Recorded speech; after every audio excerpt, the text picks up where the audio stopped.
Carlos Pérez Huartambel es una figura clave en el movimiento de la resistencia indígena en Ecuador.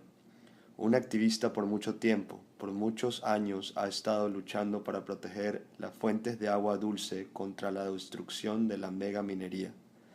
Hijo de padres campesinos, Carlos planeaba originalmente ser un músico, pero cuando la tierra ancestral de su familia fue amenazada por la minería, en lugar de eso se convirtió en un activista y abogado para la resistencia. Se inscribió en la universidad con becas, tocando el saxofón. Ahora tiene 5 diplomas en temas relacionados a las leyes y el ambiente, y es autor de varios libros. En el Día Mundial del Agua, caminamos junto con Carlos a Quinzacocha en los Andes ecuatorianos para darle gracias al lago. Las aguas abastecen a las comunidades circundantes, incluyendo a la familia de Carlos, con agua fresca para tomar y para la agricultura. Sin embargo, Quinzacocha está amenazada por un proyecto de megaminería. Casi exactamente un año después de que Carlos comenzara a cumplir con una pena de prisión por liderar una marcha indígena por los derechos del agua, hablamos con él sobre la minería en el Ecuador y por qué él luchaba incansablemente contra ella. Al momento existen 5 proyectos estratégicos en el país para entrar a su fase de explotación minera. Es el proyecto Quimsacocha y Río Blanco en el Azuay, es el proyecto Fruta del Norte y Condos Mirador en Zamora Chinchipe, Morona Santiago, y es el proyecto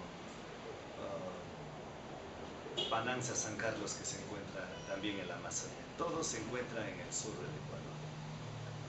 Estos son los 5 proyectos estrellas del gobierno.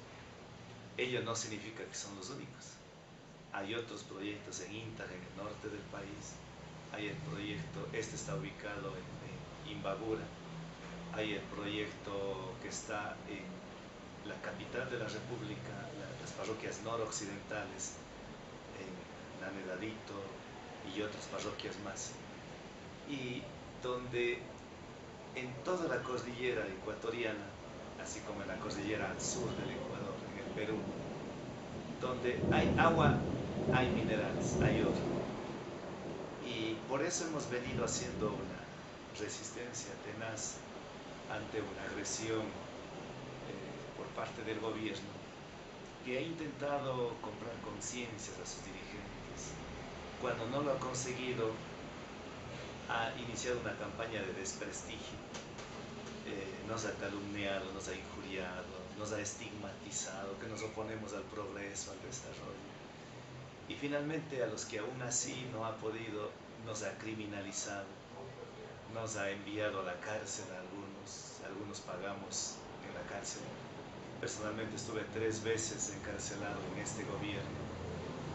Y a pesar de todo eso, las comunidades estamos dispuestas a defender hasta con nuestra vida misma nuestros territorios. Y nuestros territorios tienen tantos beneficios o defendemos tanto, es porque primero en esos territorios de los páramos están las fuentes de agua, de donde tomamos, de donde sirve para la agricultura, para la ganadería, para la chacra. Y gracias a los alimentos que ahí se producen, salen a los mercados de las ciudades.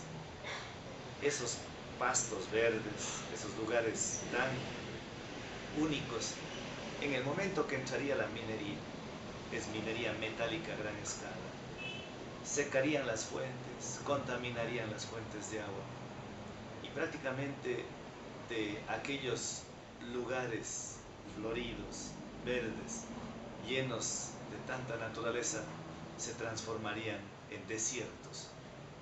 Y a eso es lo que nosotros nos resistimos. Por eso seguimos luchando, defendiendo nuestros territorios, porque las lagunas para nosotros son sitios sagrados. Son sitios en donde nuestros abuelos iban a reciprocar por tanta bondad que la Pachamama, que la Madre Naturaleza nos dio a nosotros. Y si ellos nos enseñaron a cuidar, ellos nos criaron, la naturaleza nos cría a nosotros. y nosotros tenemos que devolver criando a las lagunas, reciprocando. Es esa la razón por la que nosotros seguimos luchando, defendiendo y aprendiendo las lecciones que han pasado en otros países. En el Perú secaron las lagunas, la laguna Yanacocha, la laguna Pato, la laguna Corazón. Eso queremos que no se repita, que nuestros niños no se mueran con cánceres, que nuestras mujeres no se mueran con enfermedades desconocidas, que nuestros campesinos no se transformen en mineros y venga la corruptela, y esos lugares de comunidades donde hay un equilibrio, donde hay el suma cauce, se conviertan en lugares con una contaminación no solamente ambiental, sino una contaminación espiritual, en donde nos despierte la codicia, el egoísmo, la ambición, se fracturen las familias, se rompan las comunidades. Por eso decimos, preferible vivir con el agüita y no pobres. Nosotros tenemos alimentos, tenemos selva, tenemos montañas, tenemos animalitos, tenemos aire puro, tenemos agua limpia, tenemos todo, no somos pobres. Que no tengamos aviones supersónicos o alguna tecnología, pero sin eso hemos vivido y sin eso seguiremos viviendo.